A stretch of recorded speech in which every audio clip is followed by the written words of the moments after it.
Good evening, you're watching the news from the Sultanate of Oman television. First, the headlines. Rome hosts the second round of talks between Iran and the United States through Omani mediation. And 26 Palestinians are killed in Israeli gunfire and shelling in various areas of the Gaza Strip and the West Bank.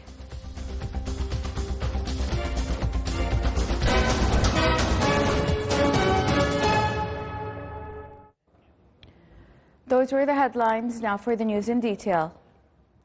The Foreign Ministry issued a statement as follows. A spokesman of Oman's Foreign Ministry has confirmed that Rome will be the venue this Saturday for the second round of talks between representatives of the Islamic Republic of Iran and the United States of America. The Iran-US talks aim to make further progress towards reaching a just, binding, and sustainable agreement. The Sultanate of Oman is pleased to facilitate and mediate this meeting in Rome, which has been chosen as the venue for logistical reasons. The Sultanate of Oman is also grateful to the Italian government for their invaluable assistance in the preparation for this crucial meeting. The Iranian Foreign Minister Abbas Araghchi said it is possible to reach an agreement on Tehran's nuclear program. In a meeting with the Russian counterpart, Sergei Lavrov, in Moscow, Araghchi explained that Iran sensed the seriousness of the United States during the first round of talks on the agreement held in the Sultanate of Oman last Saturday. He also indicated that he expected useful progress to be made in the second round of negotiations tomorrow in Rome, Italy. Araghchi added that his country hopes Russia will play a role in this agreement. Russian Foreign Minister Sergei Lavrov confirmed that Moscow is ready to participate in these talks and that Iran is ready, in turn, to reach an agreement within the framework of the Nuclear Non-Proliferation Treaty.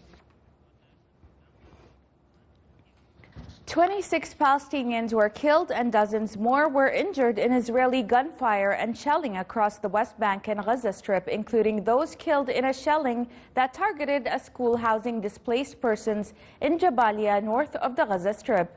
This brings the death toll to 51,065 since October 7, 2023.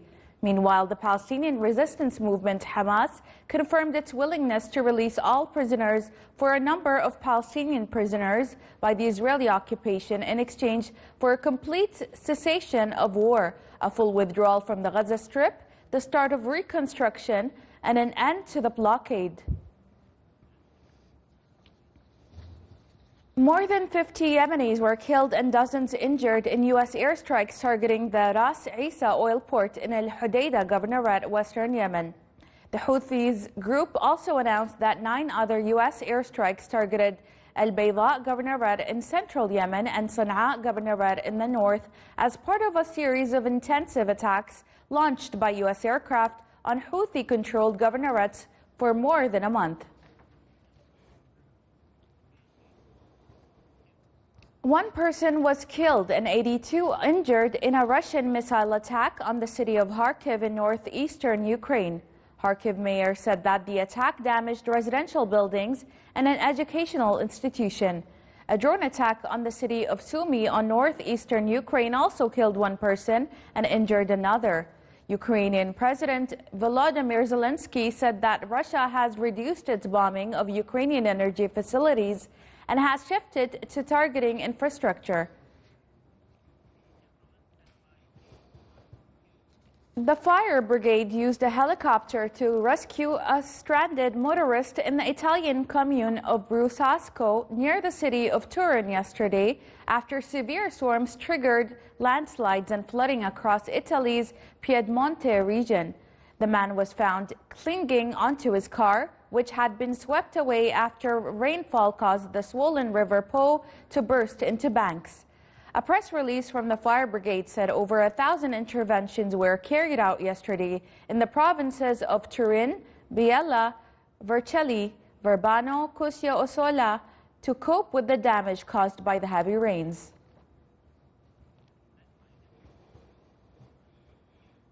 Beijing urged Washington to stop what it called wrong practices, referring to the Trump administration's plans to charge port fees on China-built ships at U.S. ports.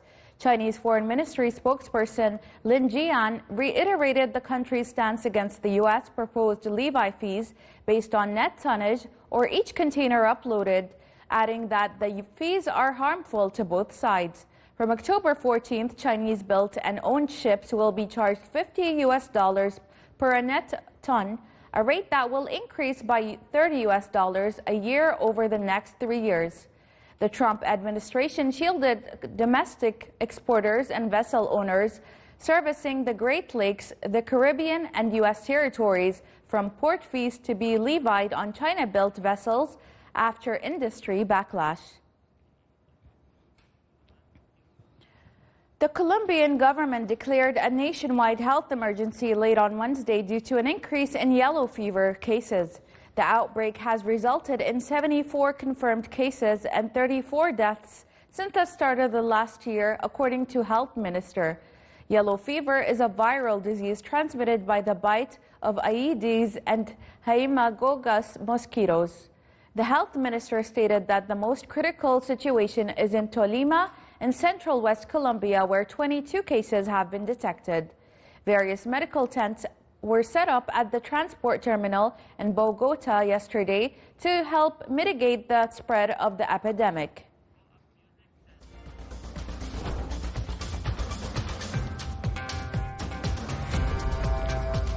Still to come in our news bulletin. A national campaign in the Wilaya of Manah aims to raise awareness about the serious consequences of tobacco use.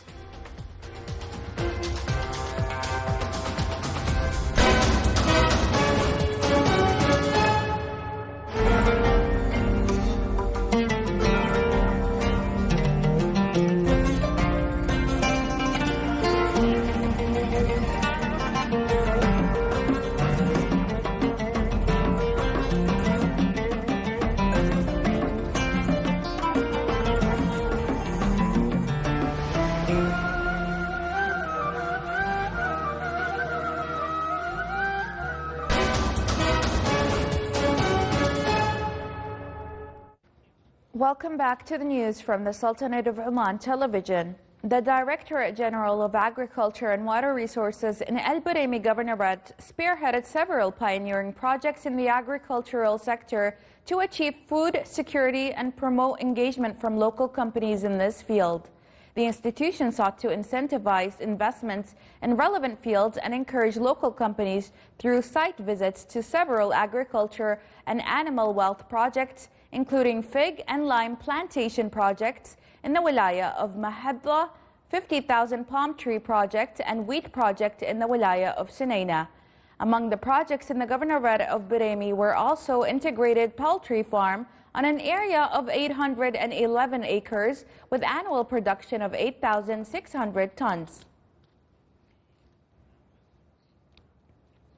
To uplift the values of love and coexistence and to introduce the world to the beauty of Islam as well as the richness of the Omani identity, the Jusoor initiative took place in Duqm. Here is a report.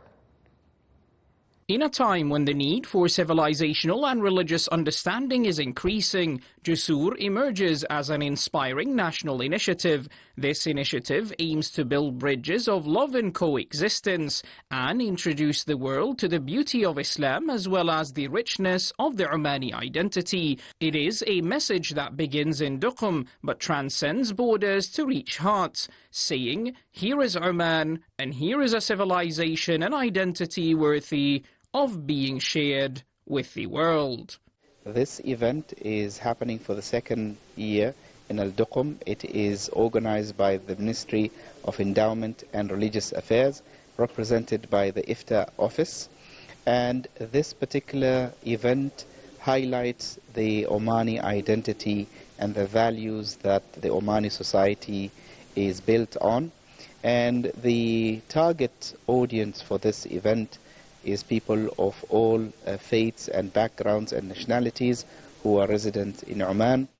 This event aims at building bridges of communication and introducing of the authentic Omani identity while emphasizing religious tolerance that Oman is known for. This event aims at building bridges of communication and the introduction of authentic Omani identity while emphasizing religious tolerance that Oman is known for, especially in a culturally and religiously diverse environment like Duqm, which hosts various nationalities of visitors and residents. We want to introduce them to the cultural values of the Omani society and let them experience life in Oman and understand some of the aspects on how Omanis behave in a certain way and what these behaviors mean in relation to the values, especially the Islamic values that are held tight within the Omani community. Educational and cultural activities brimming with identity were held at the buildings of the Renaissance Village and the Dry Dock, featuring a diverse exhibition that took care to present Omani and Islamic culture visually and attractively, including a section on Omani women, a section for books and brochures, and art pieces highlighting the civilizational and religious heritage. The program also included religious lectures, purposeful dialogues, cultural competitions, and video clips showcasing the tolerance of Islam and its coexistence with others, alongside of artistic pieces reflecting the spirit of the Omani society. A national campaign aimed at raising awareness about the serious consequences of tobacco use was concluded at the Oman Across Ages Museum in the Wilaya of Manah in the Dakhiliya Governorate. Here is more in this report. Tobacco use remains one of the most pressing public health challenges. The closing ceremony of the national campaign on tobacco awareness in the Dakhiliya Governorate, held at the Oman Across Ages Museum in the Wilaya of Manah, highlighted the impacts of this widespread issue that weakens personal health, disrupts education, and affects the productivity of entire communities. General and well fact that smoking is a bad habit and also affect the health of the person itself and also the society. We put a plan.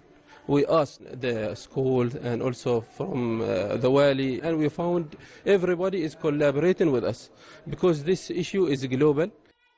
Through a combination of student performances, awareness videos, and exhibitions, the campaign called for continued education as well as more substantial prevention efforts. The national campaign to combat tobacco harm in school in Dakhiliya aimed to educate students about the dangers of tobacco, promote health habits, and create a safe, smoke-free school environment. The initiative seeks to build a more informed society that prioritizes prevention, early intervention, and long-term public health by targeting students, families, and institutions. The cost of tobacco goes far beyond health. It affects how we learn, how we live, and how our communities thrive. Awareness is the first step towards real change. Reporting from Oman Across Ages Museum in the Wilaya of Manah, this is Salih Bakhalfan al-Rahbi, Dakhiliya Governorate. This is the Sultanate of Oman television. Before we end tonight's bulletin, here are the main points once again. Rome hosts the second round of talks between Iran and the United States through Omani mediation. And 26 Palestinians are killed in Israeli gunfire and shelling in various areas of the Gaza Strip and the West Bank. With that, we come to the end of tonight's bulletin. From all of us here at the newsroom and the studios, it's good night, and we hope you have an enjoyable weekend.